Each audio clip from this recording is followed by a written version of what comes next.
Kung naririto lang sana ang iyong mga magulang, hindi ka mahihirapan. Paniguradong hindi ka magugutom. Pabayaan na lang po natin sila. Iniwan nga po nila ako eh. Kasi hindi nila ako mahal. Hindi ba, Lola? Kahit na. Parang tinakbuhan kanila ng kanilang responsibilidad eh. Ay nako, ano kaya kung magpaampon ka sa isang mayamang pamilya? Si Lola naman, ayaw po kitang iwan, Lola. Ikaw po nagpalaki sa akin. Kaya obligasyon ko rin po na suklian ng kabutihan niyo po sa akin. Huwag kang mag-isip ng ganyan, Apo. Hindi naman kita inuobliga. Isa pa, ang bata mo pa. Kung kaya ko lang ang magtrabaho, sana hindi ka nahihirapan. Kayo mag-alala, Lola. Kapag lumaki na po ako, magtatrabaho po ako ng mabuti at nang may ahon ko po kayo sa hirap. Dahil sa hirap ng kanilang buhay, paminsan-minsan, tubig na lang ang naging pantawid gutom ng maglola. Hindi naman nagagawang makapagtrabaho ni Lola Jacinta, gawa ng mahina na ang mga buto nito. Paminsan-minsan, kung magkataon na nakakalabas si Ongkoy at nakakapanglimos, kahit paano ay may pagkain siyang madadala sa kanilang bahay. Hindi naman nagrereklamo si Ongkoy dahil para sa kanya, hindi mahalaga ang kung ano mang yaman hanggat magkasama sila ng kanyang lola. Nang gabing yon, natulog silang dalawa na tanging tubig ang pinangtawid nila sa kanilang gutom. Kinabukasan, Lola Jacinta, pupunta lang po ako sa tapat ng simbahan ha. Manglilimos lang po muna ako at baka sakaling swertihin. Mag-iingat ka, Apo. Huwag kang lalayo at baka kung mapaano ka, ha? Opo, Lola. Kapag nakaipon na po ako ng sapat na pangkain natin sa araw na to, uuwi din po ako kagad. O sige, basta mag-iingat ka. Opo, Lola. Paalam po. Babalik din po ako kagad. patakbong umalis si Ongkoy sa kanilang bahay, ni hindi na siya nakalingon sa kanyang lola. Ang tanging nasa isip niya ng mga oras na yon ay ang makalikom ng pera para meron silang pambili ng pagkain. Habang tumatakbo si Ongkoy, parang nakalutang ang kanyang isipan dahil sa gutom na kanyang nararamdaman. Walang ano-ano, sa hindi niya inaasahan, may nakabangga siyang isang ali na nakasuot ng maraming alahas at halatang mayaman. Ano ka bang pulubi ka? Bakit hindi ka tumitingin sa dinadaanan mo? Naku, patawad po, Ali. Hindi ko po sinasadya. Bakit? Nasaan ba ang mga magulang mo at pineperwisyo mo ang kalye rito? Hindi naman po ako namimirwisyo ah. Ang sakit niyo naman po magsalita. Eh, totoo naman ah. Ni hindi mo nga magawang makatingin sa iyong dinadaanan eh. Patawad po. Hindi ko po kayo kagad napansin. Hindi ko matatanggap ang paghingi mo ng tawad. Ang dapat sa'yo, mawala sa kalyeng ito. Pagkatapos magwika ng ali, buong lakas niyang itinulak si Empoy. Dahil doon, bumagsak ang bata sa lupa at nagkaroon ng galos ang kanyang kamay. Napaiyak na lamang si Ongkoy habang tinitingnan ang matapobreng ali. Walang ano-ano, may mag-asawa na may katandaan ang nagmamadaling lumapit sa bata at sa ali. Ano yung ginagawa mo sa bata? Bakit mo sinasaktan yan? Senyora Concha, kayo po pala. Nadapa po kasi siya kaya binala kong tulungan sana. Huwag ka nang magsinungaling, Alma. Nakita namin kung anong ginawa mo. Ngayon pa lang, nalaman na namin ang tunay mong ugali. Pero senyor, huwag ka nang magpaliwanag. Hindi namin kailangan ng isang tagapangasiwa ng negosyo ng matapobre. Bukas, bumalik ka sa opisina at iligpit mo na mga gamit mo. Maawa naman po kayo. Yan lang po ang aking hanap buhay. Kung aalisan ninyo ako ng trabaho, paano na ako? Ahala ka sa sarili mo. Umalis ka na sa aming harapan. Alis! Niiyak na umalis ang aling umalipusta kay Ongkoy. Pilit namang tumayo ang bata. Saka nagpasalamat sa mag-asawang dumating para ipagtanggol siya. Napaiyak na rin siya dulot ng kanyang naranasan sa aling yon. Sa tanang buhay niya, yun ang unang beses niyang nakaranas ng pangaalipusta at pangmamaliit sa kapwa niya. Hindi niya inaasahang mararanasan pa niya yun sa isang taong parang kumpleto naman ang pinag-aralan. Huwag ka nang umiyak. Wala na ang aling yon. Akala mo kung sinong anghel kapag nasa trabaho. Ito pala ang tunay niyang ugali kapag nasa labas siya. Mabuti na lang at nakita natin. Teka, ano ba ang pangalan mo, iho? Ongkoy po. Salamat nga po pala sa pagtatanggol niyo po sa akin. Ay, wala yun, iho. Ang mga taong kagaya ni Alma ay hindi dapat binibigyan ng pansin. Kumain ka na ba? Mukhang matamlay ka. Hindi pa nga po eh. Wala po kasi ako na paglilimusan. Abay, kung gayon, sumama ka muna sa amin at makakain ka. Hindi pa rin kami nakapag-agahan nang umalis kami sa mansyon. Niyaya nilang mag-asawa si Ongkoy at dahil sa gutom na kanyang nararamdaman, hindi na siya tumanggi sa mag-asawa. Pumunta sila sa isang kainan at doon binilihan nila Senyor Abdon ang bata ng makakain. Habang kumakain silang tatlo, naging panay ang tanong ng mag-asawa patungkol sa naging buhay ng bata. Hindi naman nag-alangan si Ongkoy na ikwento sa mag-asawa ang kanilang nais na malaman. Gusto mo bang sa amin ka na lang tumira? Wala kaming anak at kung gusto mo, ikaw na lang ang magiging anak namin. Aaralin ka namin. Bibilhan ng mga bagong damit at laruan at papakainin ng masasarap na pagkain. Naku, patawad po. Pero hindi ko po matatanggap ang alok niyo sa akin. Abay, bakit naman? Ayaw mo ba sa amin? Mababait naman kami sa'yo. Pangako, hindi ka namin sasaktan at magbubuhay prinsipe ka sa mansyon. Sa ikalawang pagkakataon, tumanggi si Ongkoy sa naging alok ng mag-asawa. Inilihad niya ang mga rason niya, kaya wala na ring nagawa sina Senyor Abdon at Senyora Concha. Nag-usisa na lamang sila kung saan nakatira sina Ongkoy at hindi naman ito inilihim ni Ongkoy. Pagkatapos nilang kumain, nagpasya ang mag-asawa na bilhan ng pagkaing may uuwi niya si Ongkoy. Binigyan din nila ito ng pera, kaya labis ang naging pagpapasalamat ng bata sa kanila.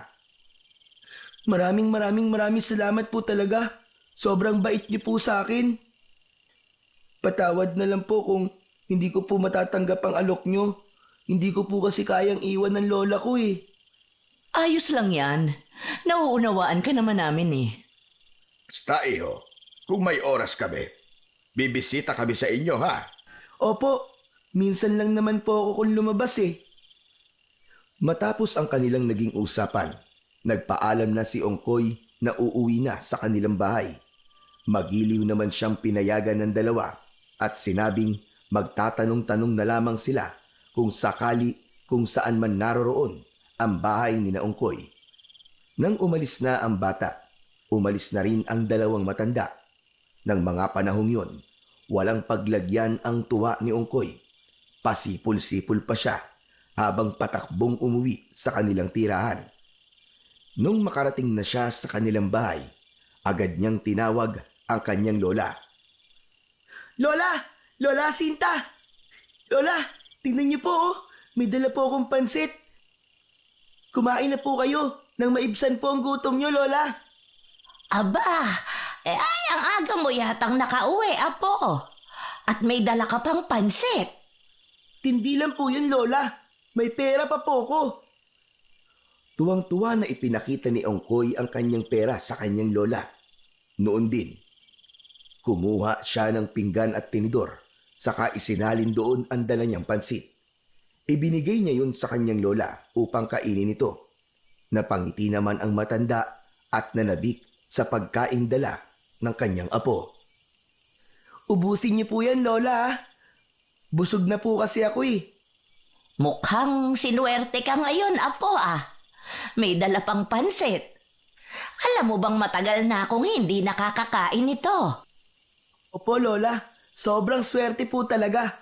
Alam niyo po ba, may mag-asawang mayaman na nagmagandang loob sa akin. Iniligtas po nila ako sa mapang-aping babae at pinakain pa po nila ako, saka binigyan po ako ng pera. Aba, ang galing ah. Teka, bakit hindi mo sila isinama rito at nang makapagpasalamat naman ako sa kanila? Sa susunod na lang daw po eh. Saka parang balak talaga nila akong dalawin. Baka naaawa po. Bakit naman, Apo? Ikinuwento ko po kasi sa kanila ang buhay natin at sinabi ko po sa kanila kung ano po ang kalagayan natin. Sinabi pa nga po nila na gusto raw po nila akong ampunin dahil wala po silang anak. Eh, anong sinabi mo? Sabi ko po sa kanila, hindi po pwede kasi wala po kayong kasama at ayaw ko pong mawalay sa inyo. Ano naman ang tugon nila? Wala naman po. Ewan ko. Basta, ayaw ko pong sumama sa kanila. Hindi po kita iiwan, Lola. Pero malay mo, sa kanila pala gaganda ang kinabukasan mo, Apo. Ayoko po, Lola. Mas gusto ko pong nasa tabi nyo. Wala po akong pakialam sa mga material na bagay. Mas gusto ko po kasama ko po kayo. Pero Apo, isipin mo rin ang sarili mo.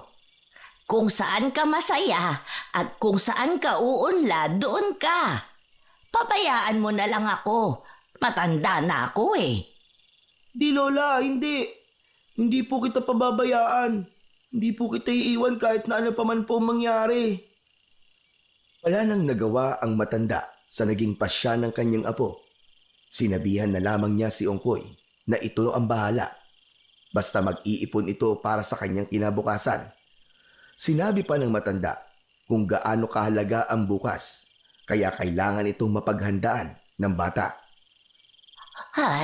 Kung kaya ko lang sanang magtrabaho, naku ginawa ko na.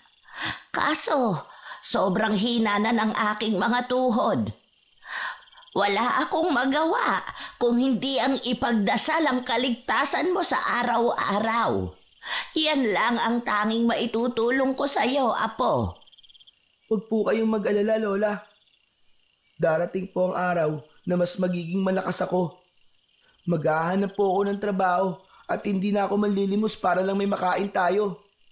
Basta, huwag mo ring kalilimutan ng magdasal.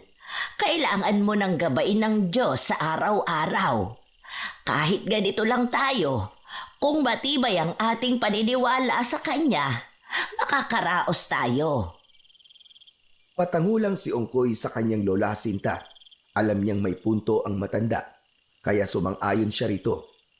Nang matapos na sa pagkain ang kanyang lola, nagpasya siyang dalhin na sa kusina ang pinagkainan nito. Minabuti rin niyang hugasan na ang mga pinagkainan nila nang nakaraang gabi at umigib na lang din ng tubig. Nung makaalis na siya sa kanilang bahay, sa hindi niya inaasahang pagkakataon, nakaramdam siya ng kakaibang kaba. Kailangan makauwi kagad ako. Baka kailangan ako ni Lola. Kahit anong bali niya sa ibang bagay, hindi pa rin nawawaglit sa kanyang isipan ang kanyang lola Jacinta. Dahil dito, mas binilisan pa niya ang kanyang pag-igib hanggang sa makabalik siya sa kanilang bahay. Alam mo, Apo, pumunta rito ang mag-asawa. Ang bait pala nilang dalawa. Ano? Sino po? Ang mag-asawa na may katandaan na ikinuwento mo sa akin. Sina Senyor Abdon at Senyora Concha. May dala pa nga silang mga pagkain at bigas para sa atin. Eh bakit daw po sila pumunta rito, Lola? Wala naman, Apo. Bibisita lang daw sila. Dahil nangungulila raw sila sa'yo. Ano kanyo? Nangungulila? Eh hindi naman po nila ako kamag-anak ah. Pero alam mo, kung aampunin ka nila at magpapaalam sila sa akin, hindi ako tututol. Alam kong magiging mabuti ang kalagayan mo sa kanila. Hindi po, Lola. Hindi po ako papayag na ampunin ng kung sino man. Hindi po kita iiwan, Lola. Hindi po. Ayoko po. Napailing ang matanda sa sinabi ni Ongkoy. Sinabi pa niyang hindi naman siya pumayag nung buksan ng dalawa ang usapin patungkol sa pagpapaampun niya sa bata. Umiyak na noon si Ongkoy at nakiusap sa kanyang lola na huwag siyang ipamigay. Dahil dito, Nangako rin naman ang matanda na hindi nito ipapaampon si Ongkoy kahit na malaking halaga ang kapalit. Ipangako niyo po, Lola. Ipangako niyo po sa akin. Ayoko pong sumama talaga sa kanila. Ayoko pong mawalay sa inyo, Lola. Ayoko po, ayoko. Oo na. Basta, ipangako mo rin sa akin na magpapakabait ka at hindi ka magbibisyo. Huwag kang tumulad sa ibang bata riyan, ha? Po, pangako po, Lola. Hindi po ako magbibisyo. Mahal ko po kayo. At hindi ko po kayang mawalay sa inyo, Lola. Dahil dinalhan ng mayamang mag-asawa sina Ongkoy ng bigas at mga uulaming dilata, minabuti niyang magsaing nang sa gayon ay meron silang magiging pananghalian. Kahit pa na gusto ng bata na magpasalamat sa dalawa. Pero kinabahan siya at kinutuban ng hindi maganda. Parang may kung ano sa kanyang isipan ang nagsasabi na ang lahat ng kabutihan nila ay may kapalit. At hindi pa niya alam kung ano yon. Kung ano man ang pakay nila o pinaplano, hindi ako papayag na mawalay kay Lola. Hindi ako magpapaampon kahit na anong mangyari. Upang makalimutan ang pangamba niyang nararamdaman, itinuon na lang ni Ongkoy ang kanyang pansin sa mga gawaing bahay. Tumigil na lamang siya nung oras na ng pananghalian at nagsalo silang dalawa ng kanyang lola Jacinta. Yun ang unang beses niyang nakapagsaing makalipas ang halos 3 linggo. At yun lang din ang unang beses nilang makatikim ng dilatang ulam. Kaya gano'n na lang ang kanilang pananabik. Nang matapos silang kumain, sa halip na bumalik sa lansangan para mamalimos ulit, nagkaroon ng oras si Ongkoy para maglaro kasama ang ibang bata. Hindi niya namalayan ng oras at natigil lang siya sa paglalaro nang mawari niyang madilim na ang paligid. Mabilis siyang tumakbo, pauwi sa kanilang bahay. Lola Jacinta? Lola Jacinta? Oh, bakit, Apo? Ay, nandyan lang po pala kayo. Wala naman po, Lola. Akala ko po kung napaano na po kasi kayo dahil hindi po kayo sumagot kaagad. Dahil madilim na rin ang paligid at may natira pa silang kanin, yun na lamang ang kanilang pinagsaluhan. Pagkatapos nilang kumain, nagpasya na silang dalawa na magpahinga na. Agad namang nakatulog ang matanda. Subalit kahit na anong gawin ni Ongkoy, ay hindi niya magawang makatulog. Pakiramdam niya ng mga oras na yon ay may mga matang nakamasid sa kanila ng kanyang lola mula sa siwang ng kanilang tagpi-tagping dingding. Bakit kaya hindi man lang ako dinadalaw ng antok? Ano kayang nangyayari sa akin? Nasa ganong sitwasyon siya nang makarinig siya ng mahinang pagyabag sa kanilang bubong. Inisip ni Ongkoy na baka pusa lang yun at naghahanap ng makakain.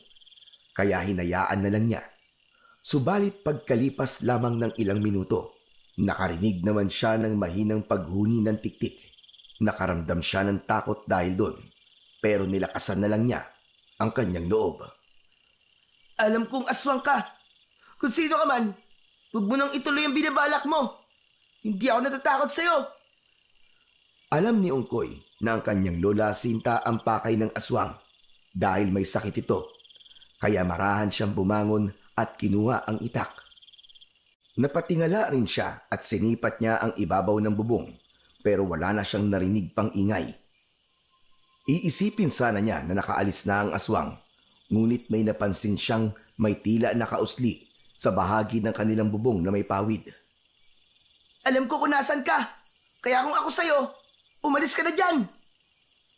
Matapos niyang wikain yon, ikiniskis niya sa bakal ang hawak niyang itak. Nakagawa yun ng ingay, kaya nanggalaiti ang aswang na nasa ibabaw ng bubong. Pagkatapos nito, may narinig na lang si Ongkoy nakalabog sa bubungan ng kanilang bahay. Paniguradong yun na ang aswang. Lumipat siya sa kabila. Apo, ano yon? Bakit parang may kalaban ka? Wala na po, Lola. Nakaalis na po ang aswang. Lumapit si Ongkoy sa bintana at sinubukang sumilip doon. Maswerte siyang maliwanag ang buwan, kaya kitang-kita niya ang labas ng kanilang bahay. Sinipat niya ng maigi ang bubungan ng kanilang kapitbahay At gano'n na lamang ang gulat niya nang mapagtanto niyang may nakasampang roon na isang itim na nilalang. Amoy rin niya ang malansang samyo nito, kaya nalaman niya kagad kung ano yon. Lola, may aswang po sa kabilang bahay. At malamang, yun po ang aswang na nanggaling dito sa atin. Buti at nagising ka nung dumating yon.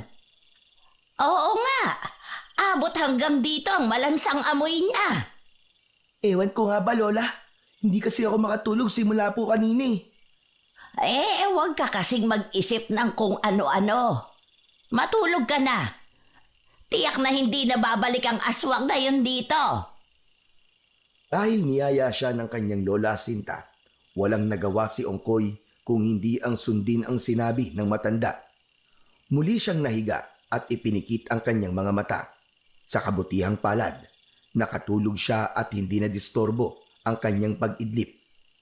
Kinabukasan, saktong pagkagising nilang dalawa, nakarinig sila ng sunod-sunod na pagkatok sa kanilang pintuan. Tao po! Tao po! Lola Sinta!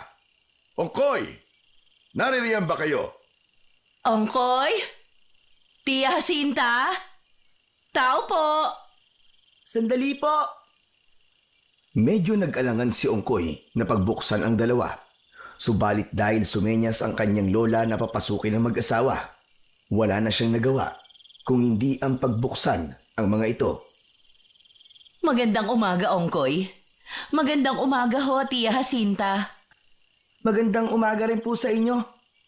Ano pong pakay nila? Gusto sana naming yayain kang mamasyal kung ayos lang naman sa inyo.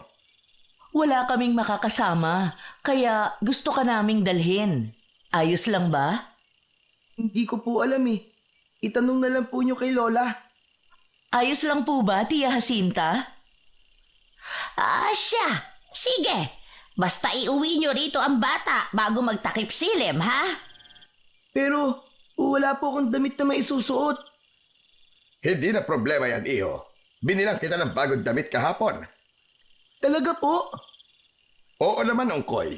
Naawa kasi ako sa'yo kasi luman-luma na ang damit mo. Salamat po kung ganun. Hala, sige.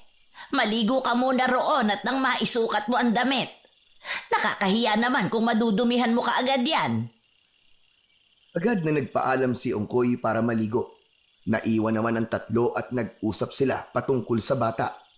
Nang makatapos na sa paliligo si Ongkoy, buong pananabik niyang isinukat ang damit.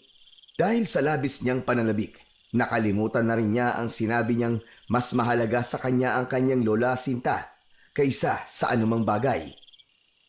Aba, tamang-tama sa'yo, Apo. Bagay talaga. Talaga po ba, Lola? Oo, Ongkoy. Ako talaga ang pumili niyan at alam kong babagay yan sa iyo. Nagpasalamat si Ongkoy sa lalaki. Sinabi naman ng kanyang lola na pwede na silang umalis para mamasyal. Pero bago pa man sila lumisan sa bahay ni Ongkoy, sinabi ng bata na bibilhan na muna niya ng makakain ang kanyang lola. Agad siyang lumabas at nang makabalik siya ay may dala na siyang mga tinapay. Ito na po muna ang kainin niyo, Lola. Bibili na lang po ako ng may uulam natin mamaya. Sige, Apo. Mag-iingat kayo, ha? O paano? Mauuna na po kami, Manang Jacinta. O siya. Sige. Napalingon na lang si Ongkoy sa kanyang lola at napangiti. Nakita niya rin may ngiti sa mga labi ang kanyang lola. Pero may halong lungkot ito. Babalik na sana siya roon at wag nang sasama sa mag-asawa. Subalit, sinenyasan siya ng kanyang lola na tumuloy na lamang. Tangulang ang naitugon ng bata sa matanda at tuluyan na siyang sumama kina Senyor Abdon at Senyora Concha. Pagkatapos ng buong araw na paglilibot at pamimili, inihatid na ng dalawa si Ongkoy sa kanilang bahay. Marami itong dala, hindi lamang para sa kanya, kung hindi pati na rin sa kanyang lola. Maraming salamat po, Senyor Abdon, Senyora Concha. Napakabuti niyo po sa akin. Ayos lang yan, Ongkoy. Ang importante, magiging masaya ka at ang lola mo. Binuksan ni Ongkoy ang pintuan ng kanilang bahay, saka agad na pumasok doon. Pinapasok na rin niya ang mag-asawa at dahil sa naging ingay nila, nagising si Lola Jacinta. Narito na pala kayo. Oho, Manang. May mga pasalubong kami para sa inyo. Sige na, Ongkoy. Ipakita mo sa lola mo ang mga binili natin. Ipinakita ni Ongkoy ang mga binili nila para sa matanda. Napangiti naman si Lola Jacinta at agad na nagpasalamat sa mag-asawa.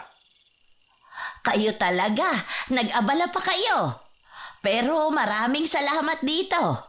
Hindi ko man ito maisusuot sa pagsimba, pero salamat pa rin. Bibihira lang kasi akong makatanggap ng mga bagay-bagay sa ibang tao dahil wala rin naman akong maibibigay. Hindi na mahalaga yun. Ang importante, masaya kayo at naging masaya rin ang apo ninyo. Hindi ba, Ongkoy? Opo.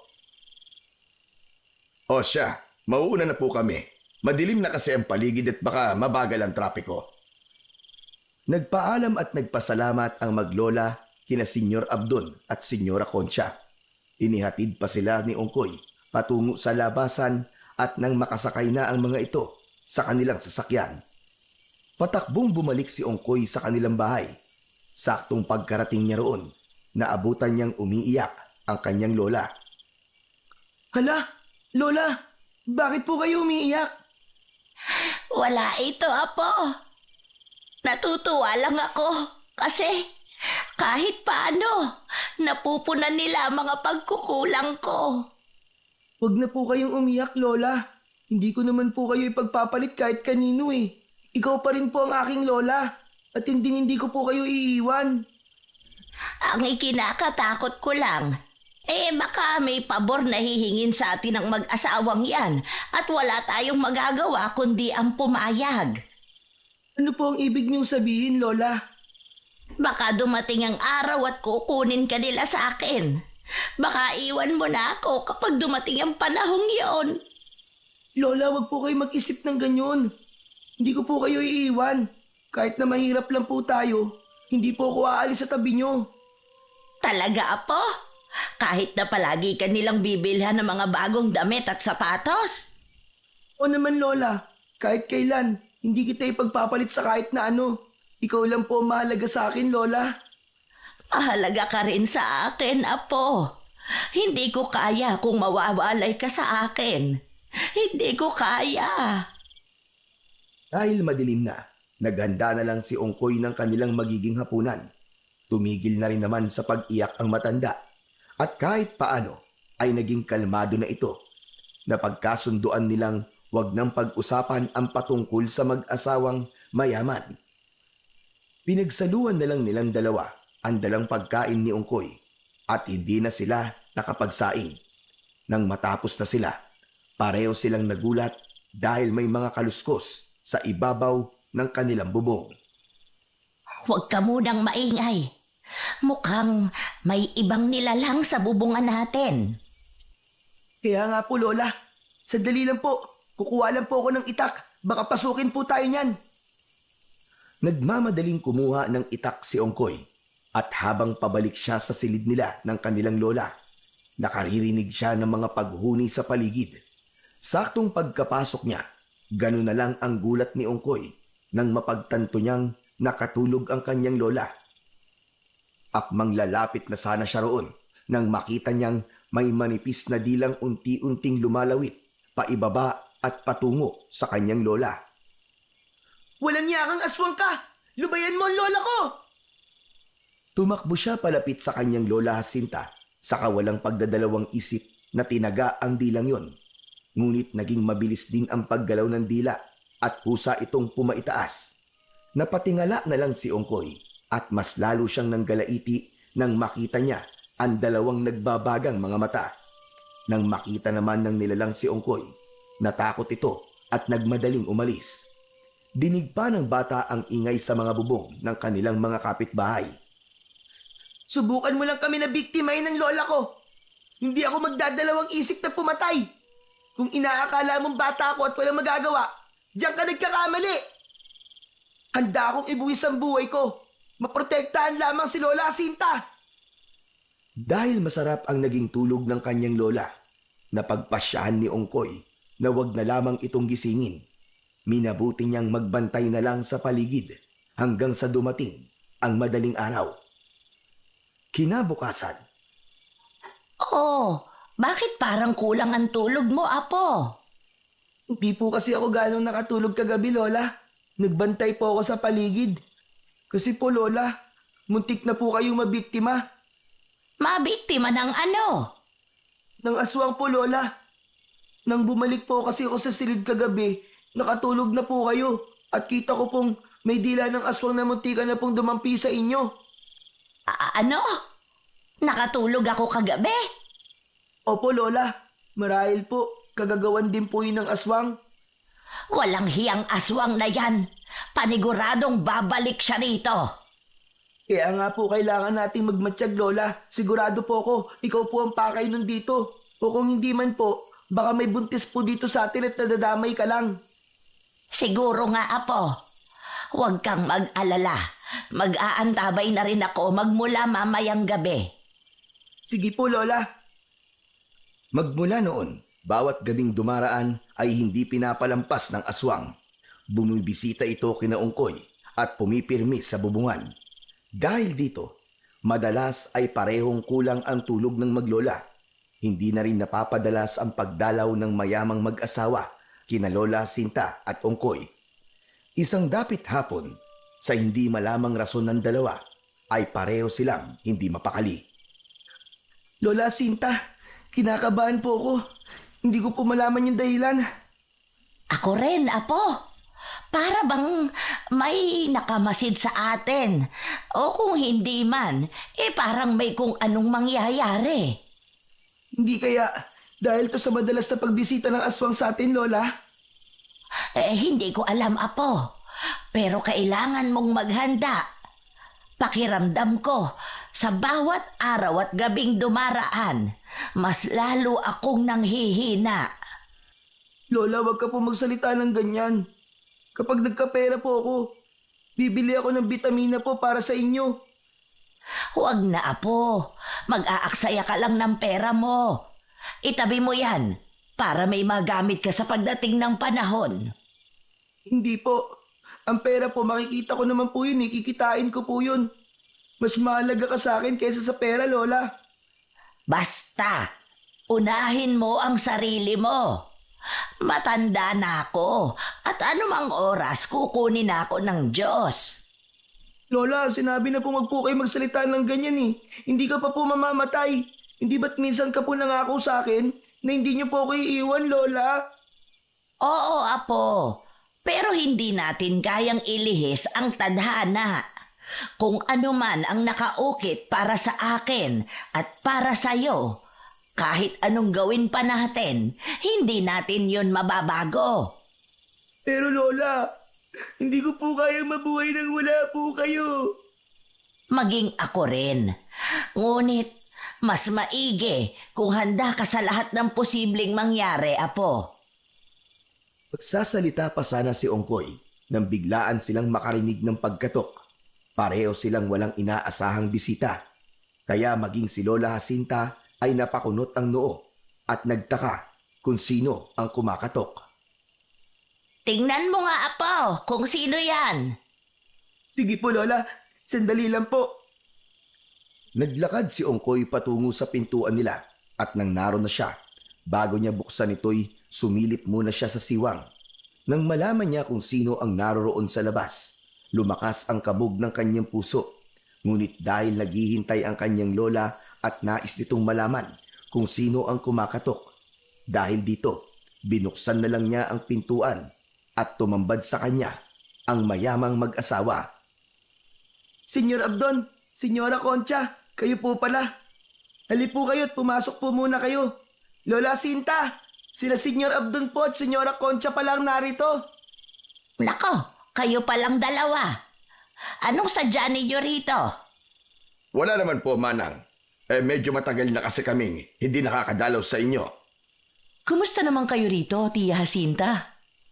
Ayos lang naman. Eto, kahit paano nakakaraos din. Teka, Ano bang tunay na sadya ninyo rito? Ang totoo niyan, gusto sana naming humingi sa inyo ng kaunting pabor lamang. Ano ba yan? Kaso ho, baka magalit kayo. Ay bakit? Masama ba ang hihingi ninyong pabor? Ay, hindi naman po. Kung papayagan niyo sana, gusto naming isama si Ongkoy sa bahay. Kahit mga 3 araw lang siya roon. Ihahatid naman po namin siya sa inyo pagkatapos ng 3 araw. Biglang natahimik si Lola Jacinta nang marinig niya ang tunay na pakay roon ng mag-asawa. Napatitig siya kay Ongkoy at nang mapansin niyang umiiling ang bata. Hindi ko kayo mapapayagan. Mahal ko ang aking apo at hindi ko kayang mawalay siya sa aking tabi. Ganun po ba? Sige po, pasensya na po kung nakaabala kami sa inyong pagpapahinga. Ayos lang, walang problema. Apo, ihatid mo na nga ang 2 yan.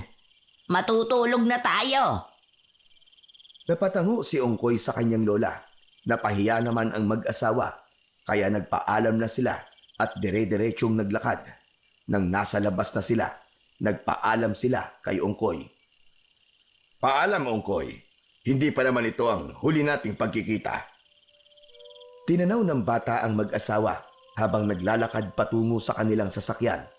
Sa hindi niya malamang rason, nakaramdam siya ng pangingilabot sa huling sinabi ni Senyor Abdon sa kanya.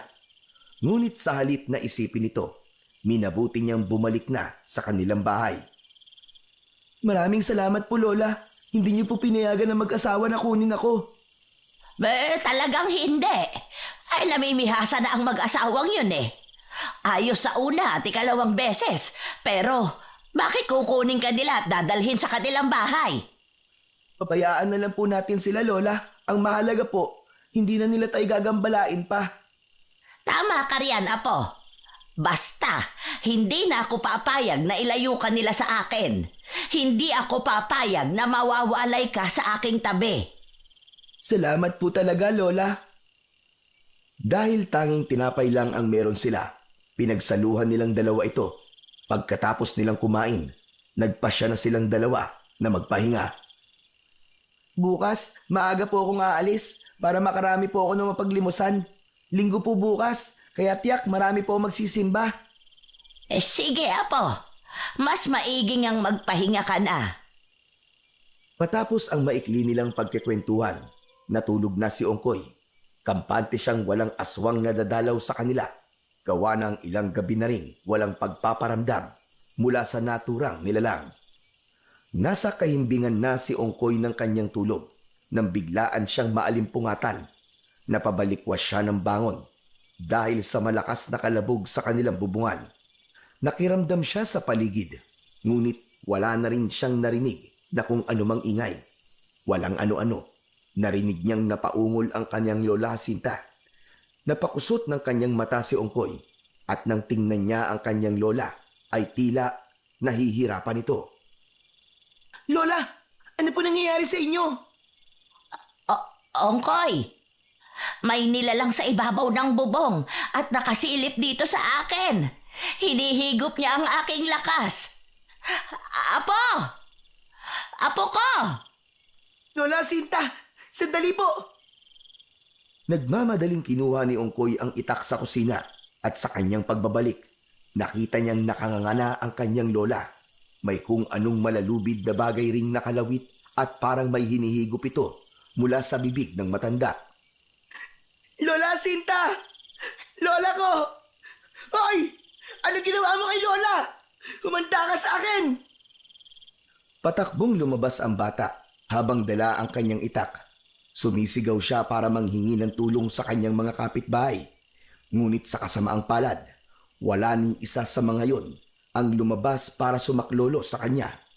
Aakyat na sana siya sa bubungan para harapin ng aswang, pero biglang lumundag ang nilalang patungo sa bubungan ng ibang bahay. Hoy! Hayop ka! Bumalik ka rito! Anong ginawa mo sa lola ko? Lola! Hayop ka, ngalimaw ka! Hayop ka! Hayop! Nagmamadaling tumakbo papasok ng kanilang bahay si Ongkoy. Ngunit bago pa man siya tuluyang makapasok, nakarinig siya ng boses sa kanyang likuran. Ongkoy, ano nangyari? Bakit ka sumisigaw at bakit ka may dalang itak? Senyor Abdon, wala na po si Lola. Pinatay po siya ng aswang.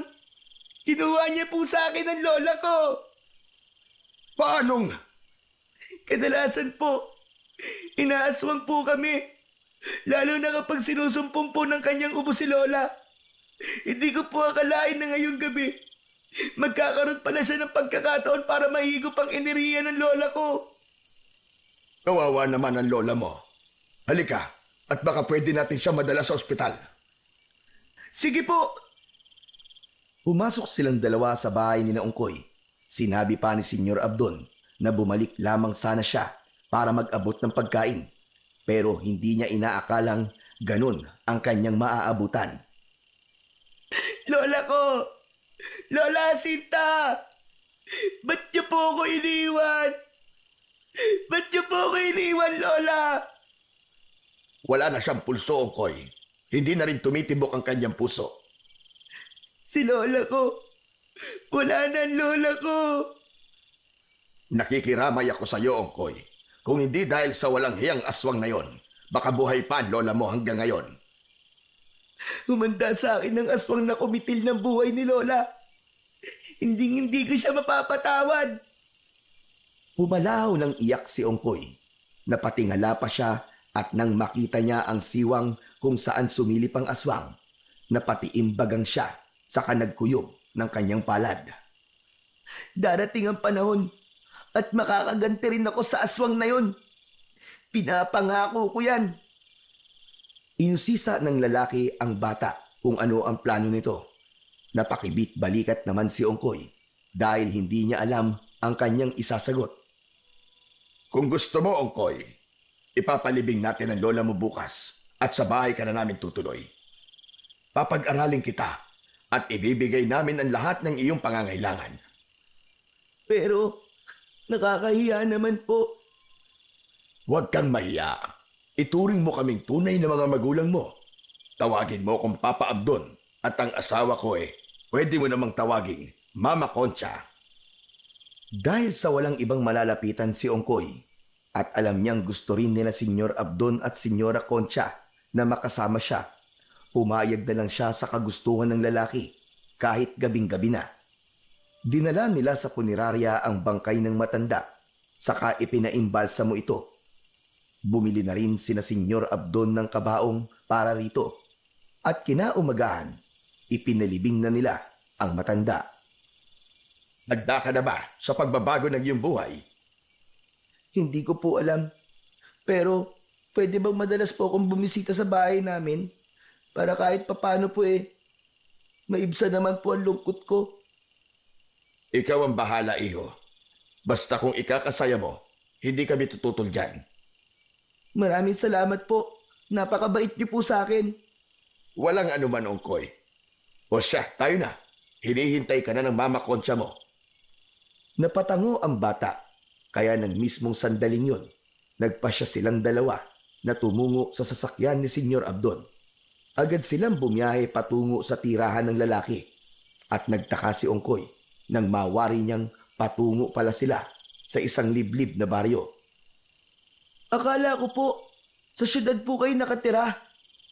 Hindi, Ongkoy. Madalas kaming nasa bayan dahil mga transaksyon kami roon. Eto, malapit na tayo, kaya maghanda ka na. Sobrang liblib po talaga ng baryong to, no? May mga nakatira pa rin po ba dito? Oo naman, Ongkoy. Pero malayo rito ang kanilang bahay. Pinahinto ni Senyor Abdon ang kanyang sasakyan. Bago pa man gumalaw, iginala na muna ni Ongkoy ang kanyang paningin sa paligid at nang makita niya ang malaking bahay na nasa tapat lang nila, napanganga siya at humanga. Iyan ang bahay namin at magmula ngayon, magiging bahay mo na rin ito. Bumaba sila at ilang sandali pa. Mabilis namang naglakad si Senyora Concha para salubungin silang dalawa. Ongkoy! Nandirito ka na. Akala ko hindi ka nasasama rito. Masaya ako at naparito ka. Pasok, dali! Pagmula ngayon, dito natitira si Ongkoy sa atin. Pinatay ng aswang ang kanyang lola at walang ibang mag-aalaga sa kanya bukod sa atin. Diyos ko po, kawawa naman si Tia Jacinta. Nakikiramay ako sa iyo, Ongkoy. Salamat po. Oh, halina kayo at magpapahanda ako ng merienda ninyo. Pumasok sila sa mansyon at gaya ng sinabi ni Senyora Concha, nagpahanda siya ng mga pagkain para kay Ongkoy. Naganda rin siya ng mga damit sa iba pang kagamitan ng bata. Kain lang ng kain ha, Ongkoy. Huwag kang mahihiya. Magmula ngayon, ituturing ka na naming tunay na anak at ituturing mo rin kaming tunay na mga magulang mo. Salamat po. Dumaan ang mga araw at unti-unti nang nasanay si Ongkoy sa buhay niya sa mansyon ng mag-asawa. Lahat ng mga bagay na kailangan niya ay ibinibigay ng mga umampon sa kanya. Nagkaroon din siya ng guro na nagturo sa kanya kung paano magbasa at magsulat. Isang araw, Alam mo, Ongkoy, huwag kang masyadong magtitiwala sa mga umampon sa'yo. Ha? Bakit naman po, Ate Myla? Ang sabi ng lolo ko, mga aswang sila. At nagkaroon lang sila ng ganitong yaman dahil sa mutya ng Dato Manong. Ano po? Dato Manong? Ano po yun? Basta, ahas yan na may 2 ulo at nagkakagatan. Sinasabi na ang sino mang magtatangan niyan, tiyak na magiging makapangyarihan at yayaman ng husto. Pero, totoo po bang mga aswang sila? Hindi ko alam. Mamaya, kabilugan ng buwan, matyagan mo ang kanilang galaw. Tiyak na malalaman mo ang lihim nila. Pero ate, natatakot po ako. Ano kaya kung samahan niyo po ako? Hindi pwede. Magdududa sila kung naririto pa ako para magturo kahit na gabing-gabi na. Kaya mo yan, Ongkoy. Paano po kung totoo po ang sinasabi niyo? Ano po ang gagawin ko? Hindi ko alam. Basta, mag-iingat ka at huwag kang magpapahalatang may nalalaman ka sa kanilang pagkatao. O sige na, uuwi na ako ha. Magpapaalam pa ako kina Senyor Abdon at saka Senyora Concha. inilabutan si Ongkoy sa kanyang nalaman. Hindi niya alam kung totoo ang sinabi ng kanyang guro, pero may kung ano sa loob niyang nagtutulak sa kanya para alamin ang totoo. Hindi kaya may kinalaman sila sa pagkamatay ni Lola? Teka, ilang linggo na pala akong hindi nakakadalaw sa puntod niya. Bukas nga, dadalaw ako ron. Sumakit ang ulo ni Ongkoy sa kakaisip, kaya pumasok na muna siya sa kanyang silid para magpahinga. Nahiga siya sa malambot niyang kama at hindi niya namalayang nakatulog siya. Nagising na lamang siya nang katukin siya ni Senyora Concha upang makapaghapunan. Ongkoy, anak? Kakain na tayo. Lumabas ka na riyan. Sandali lang po. Susunod na lang po ako. Nang wala na si Senyora Concha, sumunod na rin si Ongkoy sa kanya. Kailangan makapagpaalam ako sa kanila. Pupunta ako sa sementeryo bukas. Gusto kong dumalaw sa puntod ng lola ko. Nang makarating siya sa hapagkainan, sumabay siya sa pagkain sa kanyang Papa Abdon at Mama Concha. Napagkwentuhan naman ng dalawa ang patungkol sa pag-aaral ni Ongkoy, kaya magiliw namang ibinahagi ng bata ang kanyang naging karanasan. Wala bang ibang sinasabi sa iyo ang Ate Myla mo, Ongkoy? Sinasabing ano po, wala naman po kaming ganong na pag-uusapan kung hindi ang patungkol lang po sa aming leksyon. Baka kasi kung ano-ano na ang sinasabi niya para siraan lang kami.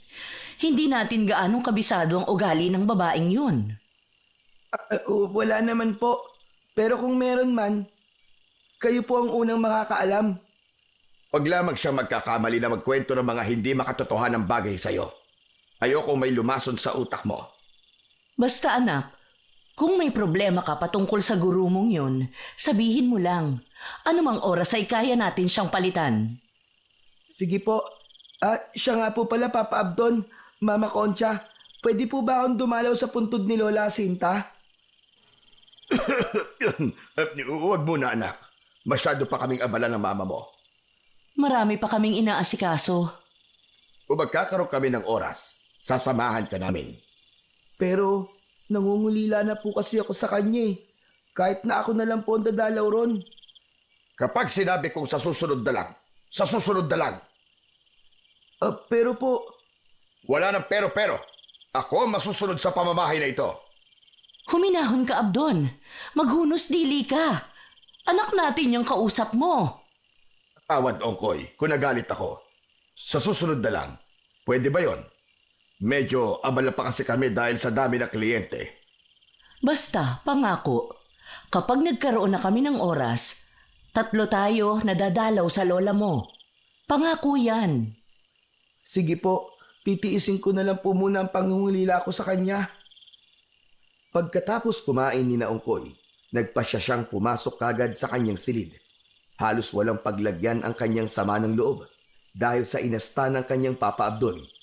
Napaiyak na lang siya ng tahimik, gawa ng sobrang pangungulila niya sa kanyang lola. Nasa ganong kalagayan siya nang makarinig siya ng mga yabag sa tapat ng pintuan niya. Nagtaka siya kung ano yon, pero minabuti niyang wag na lamang pansinin. Mas pinili ni Ongkoy ang maiblip upang kahit paano ay makalimutan niya ang kanyang lola Sinta. Makaraan ang ilang oras, nagising siya dahil sa ingay na nagmumula sa labas ng kanilang bahay. Ano kayang meron? At parang may pinagkakaguluhan ng mga tao sa labas. Dulot ng kanyang pagiging kuryoso, minabuti niyang maglakad patungo sa pintuan. Ninais ni Ongkoy na lumabas sa kanyang silid upang tignan kung ano ang nangyayari sa labas. Ngunit laking gulat niya dahil nung subukan niyang buksan ang pintuan, hindi niya magawang itulak ang pinto. Walang ya! Sinadya ba nilang ikandado ako dito? Hindi! Kailangan ko makalabas dito! Kailangan ko malaman kung ano nangyayari sa labas! Naghanap ng pwedeng daanan si Ongkoy hanggang sa makita niya ang bintana. Walang takot siyang dumaan doon, kahit pa na malaki ang posibilidad na mahulog siya. Nang makalusot siya sa bintana, naging maingat siya. Umapit siya ng maigi at ibinalanse ang katawan niya upang hindi mahulog. Pagkarating niya sa tapat ng bintana ng kwarto ng umampon sa kanya, naaninag niya ang mga taong nasa labas. Bunsod nito, naghanap ng pwesto si Ongkoy hanggang sa klaro na sa paningin niya kung ano ang talagang nangyayari. Hindi! Totoo ang sinabi sa akin ni Ate Myla. Mga aswang nga sila! Kitang-kita niya kung paano katayin ng mga naroroon ang isang lalaki at inilalaga nila ang hiniwang parte ng katawan nun sa malaking kawa. Naghalo-halo na ang emosyong nararamdaman ng bata. Nasa kalagitnaan siya ng kanyang pagmamasid nang marinig niya ang tinig ng mag-asawang umampon sa kanya. Sigurado ka bang hindi makakalabas ang batang yon? Mamaya, baka masaksihan niya ang piging sa labas ng bahay. Oo, tama ka. Ikinandado ko ang pinto ng kwarto niya. Abdon, may aaminin ako sa'yo. Ano yung Kontsa? Ano na naman ang ginawa mong mali? Wala naman. Ang totoo niyan, ako ang pumatay sa matanda. Sa matanda? Kay Jacinta. Pinatay ko siya para makuha natin ang bata. Walang hiya. Kaya pala hindi ka na nakasabay sa akin. May iba ka palang pakay. Teka. Saan mo ba inilagay ang Dato Manong? Baka mamaya pagkainteresan niya ng ibang aswang at kunin sa akin. Sandali lang. Napatiim bagang si Ongkoy dahil sa kanyang narinig. Halos maiyak siya, pero pinigilan niya ang kanyang sarili para hindi siya mahuli ng dalawa. Ilang sandali pa, narinig ni Ongkoy ang paglangit-ngit ng pinto, kaya agad siyang napatago. Bahagya rin siyang sumilip sa dalawa nang nakapasok na sila sa silid. Ito, nasa ilalim lang ng lagayan ko ng damit. Inilagay ko sa maliit na baul para hindi madaling makita. Magaling kung ganon. Ingatan natin ang maigi ito. Alam naman natin na dito nagmumula ang yaman at kapangyarihan. At tiyak na sa kangkungan tayo pupulutin kapag nagkataon. Sige na, ibalik mo na yan at bababa na tayo. Paniguradong luto na ang isinalang nila. Ay pagod dating palang bihag na batang babae. Baka mahuli tayo. Kailangang sa atin ang kanyang atay. Ibinalik ni Senyor Abdon ang maliit na baul sa kanyang lagayan ng damit. Saka minabuti ng mag-asawa na bumalik sa labas. Mga walang hiya kayo. Kayo pala ang pumatay sa lola ko. Hindi ako papayag na hindi ako makaganti sa inyo. Kahit pa naging mabuti kayo sa akin. Pero hindi ko papalampasin ang ginawa niyo kay lola. Lalong-lalo ka na, Concha. Nag-isip ng paraan si Ongkoy kung paano siya makakaganti sa mag-asawang kumupkup sa kanya. Walang ano-ano, naalala niya ang Dato Manong na itinatago ng mag-asawa. Kapag wala yon, paniguradong wala rin kayong kapangyarihan. Kahit na alam niyang malalagay siya sa peligro, pumasok pa rin si Ongkoy sa silid ng mag-asawa. Agad niyang hinanap ang maliit na baul na itinago ni Senyor Abdon at nang makita niya ito, naging malapad ang kanyang ngiti. Magiging akin na ito. Ito ang magiging mitya ng paghihiganti ko sa inyo. Pagkakuha niya sa Dato Manong, ibinalik niya ang baul sa pinagtataguan nito. Sakto namang may narinig siyang mga yabag, kaya mabilis siyang lumabas ng silid na yon. Dumaan ulit siya sa bintana at sinikap niyang makababa nang hindi nahahalata. Ngunit nang makalapag siya sa lupa, narinig niyang may kumalabog sa kanyang silid. Abdon! Wala rito ang bata! Nakatakas! Tignan mo, Dato Manong natin! Baka tinangay niya! Nabahala si Ongkoy, kaya sa likuran siya dumaan. Umakyat siya sa pader at nang makalabas na siya sa bakuran na yon. Wala na rin ang Dato Manong! Malamang, tinangay niya! Alintikan na! Hala mga kasama! Hanapin niyo kahit saan man sulok ang batang inampun namin. Huwag kayong titigil hanggat hindi niyo siya nababalik sa amin. Makaraan lamang ang ilang minuto, samot-saring ingay ang naririnig ni Ongkoy na nagmumula sa loob ng bakuran. Naulinagan din niya ang sunod-sunod na yabag, kaya alam niyang hinahabol siya ng mga aswang. Kailangan ko makalayo rito. Paniguradong papatayin nila ako kung mahuhuli nila ako. Hindi ako papayag. Kailangan may paghiganti ko si Lola.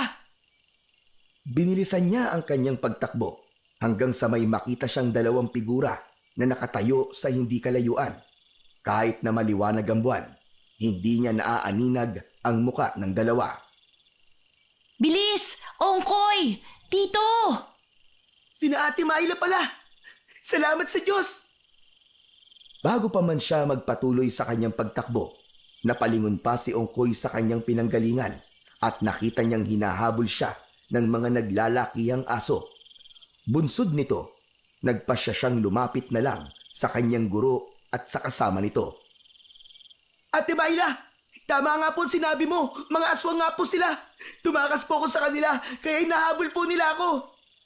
Sinasabi ko na nga ba? Tama ang sinabi ni Lolo. Siya nga pala, Ongkoy. Ito si Lolo Gusting ko. Nagmano si Ongkoy sa matandang kasama ng kanyang guro. Halina kayo! Kailangan natin makauwi kagad. Panandalian lang ang tagabulag na taglay natin. Hindi po nila tayo makikita, Lolo. Hindi. Aakalain nilang sa ibang direksyon ka nagpunta. Kaya hindi na nila tayo masusundan. Nakita mo ba ang Dato Manong ng mag-asawa? Nakuha mo ba? Ano po Hindi ate. Bakit naman? Sana, kinuha mo na lang. Dahil yun ang magbibigay sa iyo ng yaman at kapangyarihan balang araw. Sayang naman kung ganon. Sana magiging mayaman ka na sa susunod. Kung ako sa'yo, bago ako tumakas, kinuha ko na yun. Total, malalagay din naman ako sa peligro. Kunin ko man yun o hindi. Nung una, ayaw sanang sabihin ni Ongkoy na nakuha na niya ang Dato Manong ng mga aswang. Ngunit nang lumaon, nakonsensya siya dahil alam niyang gusto lang naman siyang tulungan ng maglolo. Ang totoo po kasi niyan Naririto po sa akin ang Dato Manong. Kinuha ko po. Kaya siguro grabe po ang galit ng mag-asawang yun. Pero hindi po. Ito po ang kabayaran sa kanilang ginawa. Ha? Anong ibig mo sabihin, Iho? Pinatay po nila ang lola ko. Desperado po silang maampun ako. Kaya nang tumutol po si Lola Jacinta na dalhin nila ako sa kung saan, nagalit po sila. Sigurado ka bang sila ang pumatay sa lola mo? Opo, rinig na rinig ko po mismo ang pag-uusap nila. Si Senyora Concha po ang pumatay kay Lola. Mga hayop sila! Mga hayop! Kung gayon, mas kailangan mo mag-ingat, iho. Pansariling interes lang nila ang kanilang iniisip. Huwag kang mag-alala. Tutulungan ka namin sa abot ng aming makakaya. Hindi ba, Lolo? Oo naman. Ang kasamaan ng mga aswang na kagaya ni Abdon at Concha ay kailangan ng tuldukan. At ngayon, nakuha mo na ang iniingatan nilang Dato Manong. Magugulat ka na lang. Wala na sa kanila ang kung anumang meron sila ngayon. Basta, huwag kang papayag na mahuli nila, ha? Kung nagkataon na mahuli ka nila, tiyak na magiging katulad din ng lola mo ang iyong kapalaran. Opo, mag-iingat po ako. Maghihiganti po ako sa kanila. Nagpatuloy sila sa kanilang paglalakad hanggang sa makarating sila sa tapat ng isang bahay na gawa sa kawayan. Nandirito na tayo. Mauna na kayong dalawa sa loob at susunod na lamang ako. Tayo na, Ongkoy. Pumasok na tayo sa loob. Sige po, ate. Pero ano po ba ang gagawin ni Lolo Gusting sa labas? Hindi ko alam. Baka maglalagay lang siya ng pangontra o pambakod sa buong bahay. Madalas naman niyang gawin yan. Ganun po ba? Sana po, hindi na tayo masundan ng mga aswang dito, no? Huwag kang mag-alala. Si Lolo ang bahala sa kanila kung masundan man nila tayo. Pagpasok nila sa loob ng bahay ni Lolo Gusting, sinigurado nilang nakasara ang bintana ng maayos. Pareho silang napasilip sa siwang at nagulat sila nang makitang maraming aswang pala ang naroroon. Sina Senyor Abdon! Sila yan! Diyos ko po! Anong ginawa nila? Bakit parang may kung anong pinag-uusapan ng lolo mo at ang aswang? Hindi ko alam kung ano man ang kanilang pinag-uusapan, Ongkoy. Mukhang nagkasundo sila. Hindi kaya ipapahuli ako ng lolo mo sa mga aswang na yon? Hindi gagawin ni Lolo yan. Tingnan mo. Wala man lang silang ginagawa sa isa't isa. Magkasabwat sila. Magkasabwat kayo. Nagmadaling lumapit si Ongkoy sa bintana. Bubuksan na sana niya ito nang biglaan siyang pinigilan ng kanyang guro. Wag! Mapapahama ka lang! Mas mapapahamak ako rito dahil magkakasabwat pala kayo. Mga hayop kayo. Hindi ko alam kung anong pinagsasasabi mo. Hindi na kailangang ipaliwanag. Magkaibigan ng lolo mo at ang mga aswang at malamang. Sinabi niya nang nandito ako sa loob niyo. Magsasalita pa sana ang dalaga nang biglaan silang makarinig ng kalabog.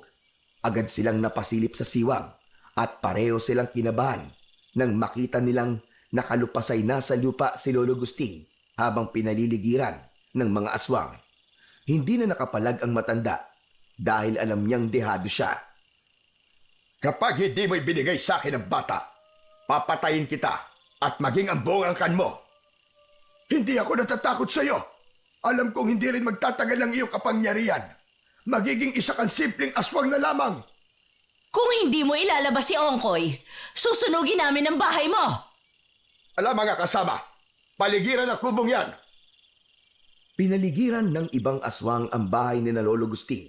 Ang matanda naman, dinakip nila at hinayaan itong pagkakalmutin at bugbugin ni Senyor Abdon. Ongkoy! Kapag hindi mo ibinalik sa amin ang kinuha mo, tinitiyak ko sa iyo na mamamatay ang matandang ito. Lumabas ka riyan, anak. Uuwi na tayo. Pangako, dadalaw tayo sa puntod ng lola mo. Bawat araw.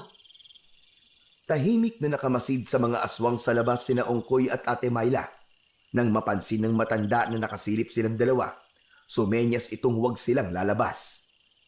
Ano ang ating gagawin? Sinasaktan na ni Senyor Abdon si Lolo. Hindi ko alam, ate. Lalabas na lang kaya ako at babalik sa mansyon.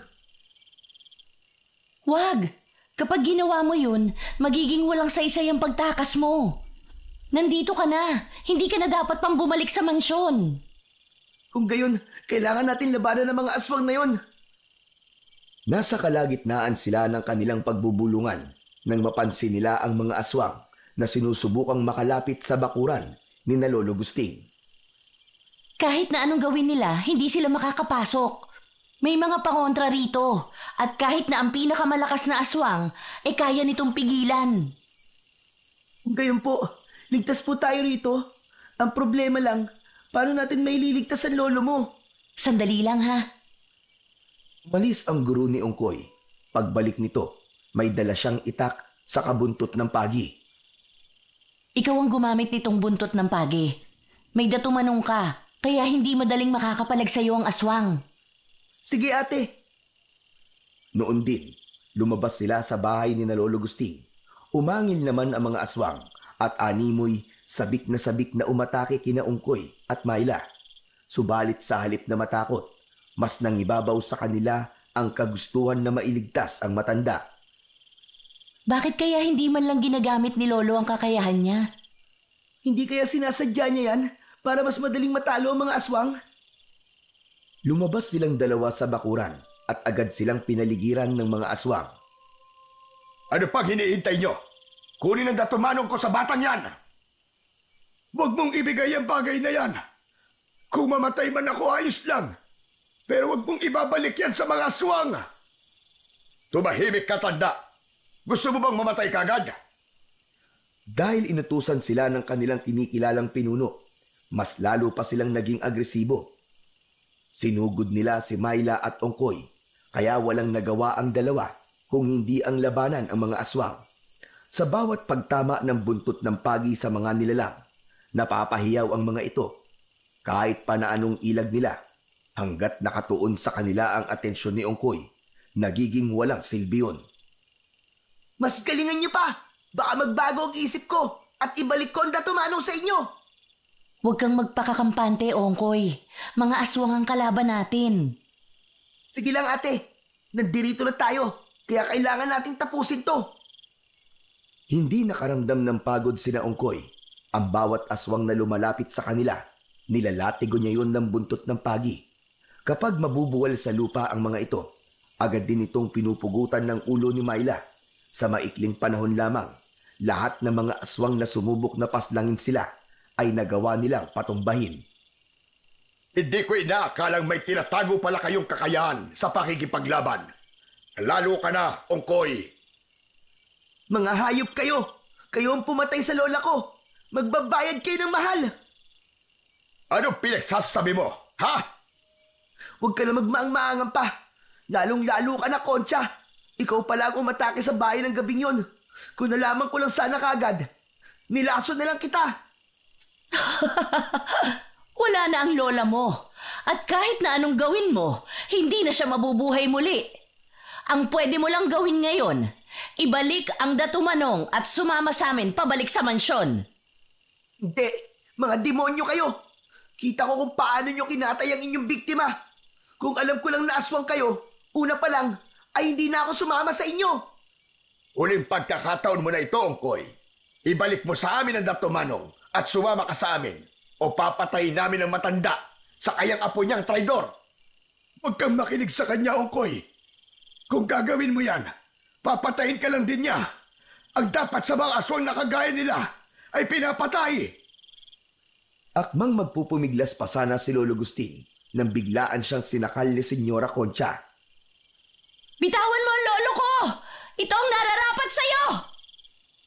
Susugod na sana si Myla para tagain sa likuran si Senyora Concha nang biglaan siyang harangan ng dalawang aswang na siyang dumakip kay Lolo Gusting. Wala itong nagawa kung hindi ang manlaban. Subalit sa kasamaang palad, naging walang silbi ang itak niya sa lakas ng dalawang aswang. Kahit na anong piglas nito ay hindi siya pinakawalan ng dalawa. Nang makita naman ni Senyora Concha na hinahawakan na ng dalawa si Myla, ibinaling niya rito ang kanyang pansin. Isa kang ang traidor! Talagang nararapat kayong mamatay ng iyong lolo! Mas traidor ka, Concha! Mas demonyo ka! Pakawalan niyo sila! Hindi! Ibigay mo muna sa amin ang datumanong at sinisiguro kung pakakawalan ko silang dalawa. Hindi! Kailangan pakawalan mo muna sila bago ko ibigay ang datumanong. Nang mga panahong yon, Kinuha ni Ongkoy sa kanyang bulsa ang bagay na hinahanap ng mga aswang. Ipinakita niya ito sa mag-asawang aswang. O sige, kayo ang mamili. Itatakas ko ito, papakawalan niyo ang dalawang yan. Tignan na lang natin kung sino mawawala ng yaman at kapangyarihan. Sige, sige. Pakakawalan namin ang isa sa kanila at ibibigay mo yan sa amin. Kapag naibigay mo na, saka ko na pakakawalan ng isa pa. Huwag kang pumayag, Ongkoy. Iisahan ka lang nila. Nagalit si Senyor Abdon kay Lolo Gusting dahil sa sinabi nito. Kaya buong lakas niyang sinuntok sa tiyan ang matanda. Agad na napasukan ng dugo si Lolo Gusting. Kaya napasigaw na si Myla. Si Lolo na lang ang pakawalan ninyo at ako ang gawin ninyong bihag. Maawa kayo sa kanya. Hindi, kailangan dalawa kayo ang pakakawalan. O sige, pakakawalan ko ang dalawang ito. Pero iabot mo sa akin ang Dato Manong. Pakawalan mo muna sila. Napailing na lang si Senyor Abdon sa sinabi ni Ongkoy. Napatawa naman si Senyora Concha dahil sa pagmamatigas ni Ongkoy. Walang ano-ano, parehong pinakawalan sina Lolo Gusting at Myla. At dahil hilang hinala ang matanda, nabuwal na lang ito sa lupa. Lolo Gusting, sandali po at aalalayan kita. Yan na, pinakawalan ko na sila. Ibigay mo na sa akin ang Dato Manong ko. Lumayo ka sa akin, Apo. Tulungan mo na lang si Ongkoy. Huwag mong ibigay sa kanya ang Dato Manong, Ongkoy. Matapos magwika ni Lolo Gusting, mabilis siyang napatayo. Itinulak niya rin si Myla para makapunta ito kay Ongkoy. Tumakas na kayo! Bilisan nyo! Pagkasigaw ni Lolo Gusting ng mga katagang yon, may hinugot siyang patalim sa kanyang tagiliran at walang pagdadalawang isip na sinaksak niya sa leeg si Senyora Concha. Nangisay ang senyora at sumirit ang dugo mula sa kanyang sugat. Ilang sandali lang, nabuwal na ito sa lupa. Hayop ka! Magbabayad ka sa ginawa mo sa akin! Tumakas na kayo habang may panahon pa! Ako nang bahala rito! Humanda ka, matanda ka! Papatayin kita! Sa halip na alalayan ang kanyang asawa, hinarap ni Senyor Abdon si Lolo Gusting. Nagulat pa siya nang makita niyang hindi naman pala mahina ang matanda. Inihanda na lang din ng matanda ang kanyang sarili at nang makita niyang nakalayo na sina Myla at Ongkoy, napangisi ito. Katapusan mo na ngayon, Abdon! Ikaw ang tapos sa ating dalawa, tanda! Nilabanan ni Lolo Gusting si Senyor Abdon. Kahit na matanda na ito, kung ikukumpara sa aswang, hindi siya nagpatinag dito. Subalit, dahil aswang ang naging kalaban niya, hindi nagtagal at nabuwal siya sa lupa. Ang hinihintay mo, aswang! Patayin mo na ako! Pero isa lang ang masasabi ko. Kahit ilang beses mo pa akong patayin, hindi mo na mababawi ang Dato Manong kay Ongkoy! Hindi totoo yan. Makukuha ko pa rin ang Dato Manong ko. Papatayin kita. Papatayin ko kayong lahat! Magsasalita pa sana si Lolo Gusting nang biglaan siyang inapakan sa ulo ng aswang. Nadurog ang bungo niya at nang mapagtanto ni Senyor Abdon na wala ng buhay ang matanda, winakwak nito ang tiyan nun sa kakinain ang puso at atay. Abdon! Tulungan mo ako! Tulungan mo at sarili mo, Concha. Hahabulin ko pa mga bata at kukunin ang ninakaw nila mula sa akin. Maawa ka! Abdon! Hindi pinakinggan ng lalaki ang pagmamakaawa ng kanyang asawa. Tumakbo siya para habulin sina Ongkoy at Myla. Sa kabilang dako, walang tigil sa pagtakbo ang dalawa. Umaasa silang may tutulong sa kanila. Ngunit wala silang nadadaan ng bahay. Wala ring hawak na itak si Myla at si Ongkoy lamang ang may pangontra sa mga aswang. Mukhang naririyan na ang aswang. Anong gagawin natin, ate? Wala na tayong magagawa kundi ang labanan yan. Kung hindi natin yan lalabanan, tiyak na tutugisin niya tayo kahit saan man tayo magpunta. Walang ano-ano, may lumundag sa kanilang harapan. Lumakas ang kabog ng puso ni Ongkoy nang makita nila si Senyor Abdon na duguan ang mga labi. Saan kayo pupunta? Inaakala ba niyong makakatakas kayo sa akin? Anong ginawa mo sa lolo ko? Simple lang naman. Winakwak ko lang naman ang tiyan niya at tinain ko ang kanyang laman loob.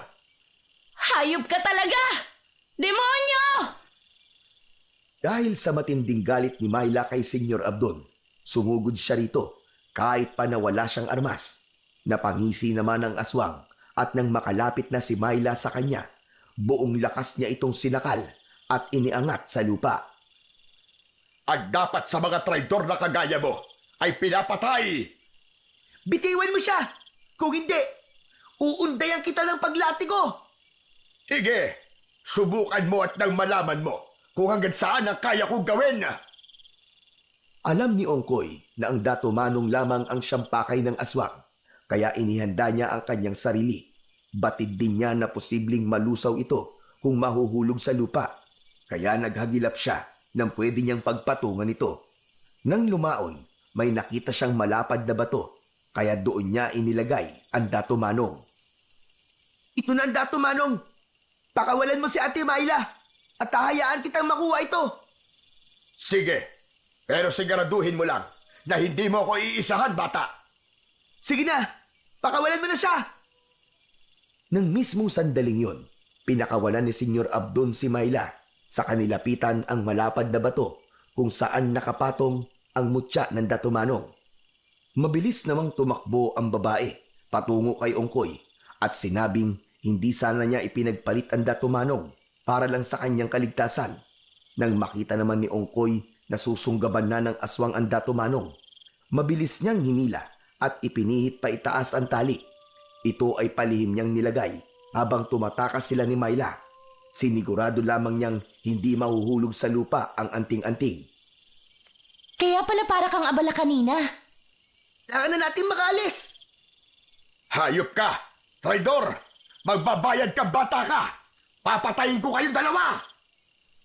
Pagkatapos magwika ni Senyor Abdon, biglaan itong nagpalit ng anyo sa isang malaking aso. Nagbabaga ang kanyang mga mata at naglalaway siya habang nakatitig kina Ongkoy. Umalis na tayo rito, Ongkoy. Baka kung ano pa ang gawin niya sa atin. Hindi ate, tatapusin ko ito at nang makuha na rin ni Lola ang hustisya. Walang ano-ano, sumugod ang malaking aso kina Ongkoy. Mabilis ang galaw ng aswang. Ngunit ng mga panahong yon, parang nag-ibayo rin ang lakas at bilis ng bata. Saktong pagkalapit ni Senyor Abdon, nilatigo ito ni Ongkoy. Tinamaan ang aswang sa mata, kaya panandalian itong natigilan. Nagwala si Senyor Abdon dahil sa kirot na kanyang nararamdaman. Bunsod nito, nagkaroon naman ng pagkakataon si Ongkoy para undayan ng paglatigo ang aswang. Papatayin kita! Hindi lang nyo alam kung gaano kahirap ang mawala ng taong nagaruga sa'yo! Ng taong simulat sa pool, kasama mo na! Ilang beses pang sinubukan sagpangin ng aswang si Ongkoy, ngunit nagawa niyang ilaga nito. Gayunpaman, hindi tumigil si Ongkoy sa paglatigo sa aswang hanggang sa hindi na kinaya ng aswang ang kirot na kanyang nararamdaman. Natumba ito sa lupa at pilit na gumapang. Walang ano-ano, nagpalit na siya ng anyo at naging isang taong mabalahibo. Magbabayad ka! Magbabayad ka sa ginawa mo, Ongkoy! Hindi ka matatahimik! Wala akong dapat na pagbayaran sa'yo. Kayo ang may malaking atraso sa akin.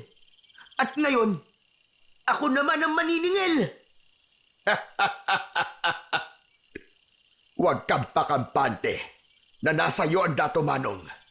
Darating ang panahon at may makakakuwang iba niyan. Kung gagamitin lang din naman ang makakakuha sa kabutihan, walang problema sa akin. Pero ikaw, dahil hindi mo na hawak ang Dato Manong, wala ka ng silbi. Kaya pa kitang patayin, bata. Kayang-kaya pa kitang patayin. Eh di gawin mo. Ang dami mo pang sinasabi. Napangisi ang aswang. Sinubukan itong bumangon, ngunit mabilis siyang sinipa ni Ongkoy. Muli siyang natumbas sa lupa at sa pagkakataong yun, nakatihaya na siya. Itarak mo sa puso niya ang dulo ng buntot, Page. Dali! Napatango si Ongkoy sa sinabi ng kanyang guro. Bago pa man makabangon ulit ang aswang, itinarak ng bata sa puso ng aswang ang dulo ng buntot ng Pagi. Isang malakas na hiyaw na lang ang nagawa ni Senyor Abdon dahil doon. Ngayon, makakamit ko na ang hustisya. Alam kong patay na rin si Concha, kaya wala na akong dapat pang intindihin. Agad na binawian ng buhay si Senyor Abdon dahil sa lasong naroroon sa matulis na dulo ng buntot ng pagi. Nagpasya na rin sina Ongkoy at Myla na umuwi na sa bahay ni Lolo Agustin. Nang naroon na sila, minabuti nilang iligpit ang bangkay ng matanda at ilibing na lamang. Ang ipinagtataka lamang nila na wala roon ang bangkay ng mga aswang na kanilang napaslang. Pareho na po tayong walang kaagapay, ate. Ano kaya kung magtulungan na lang tayo? Pwede rin naman. Para kahit papano, pareho tayong hindi mahirapan. Pareho tayong nawala ng mahal sa buhay. Pero kailangan nating magpakatatag. Hanggang sa tuluyang lumaki si Ongkoy, kasakasama na niya ang kanyang ate Myla. Marami silang pinasok na negosyo at sa kabutihang palad, lahat yun ay naging matagumpay. Naging sobrang yaman ni Ongkoy at nagkaroon din siya ng mataas na katungkulan sa politika. Si Myla naman, nagkaroon ng malaking negosyo ng mga tela na nagsusupply sa buong bansa. Ang perang ito ay para sa mga mahihirap. Ibibigay natin ito sa kanila, ate. Oo, Ongkoy. Kailangan din nating lumingon kung saan tayo nanggaling. Ngayong malayo na ang ating narating, dapat nakaapak pa rin sa lupa ang ating mga paa. Kada linggo, namimigay sila sa mga tao. Naging bukas din ang kanilang mansyon sa mga nais manghingi ng tulong. Kailanman, hindi nila pinagdamutan ang mga taong lumalapit sa kanila, lalo na ang lubos na nangangailangan. Habang patagal ng patagal, mas lalo pang yumaman sina Ongkoy. Hindi rin nila nakalimutang magpasalamat sa Diyos dahil sa mga biyaya na kanilang natatanggap. Gayunpaman, hindi sinabi ni Ongkoy ang katotohanan sa mga tao na nakuha niya ang datumanong ng mag-asawang aswang na minsan ding naging makapangyarihan sa buong angkan nito. Mas pinili ni Ongkoy na gamitin ang mutya ng datumanong sa kabutihan. Kasabay nito ang lihim niyang pagbabantay sa paligid kung sakali man na muling magasik ng lagim ang mga aswang. Nakahanda siyang ipagtanggol ang mga inosenteng tao laban sa mga kampon ng kadiliman at hindi siya papayag na may aswang na muling magmamay-ari ng datumanong.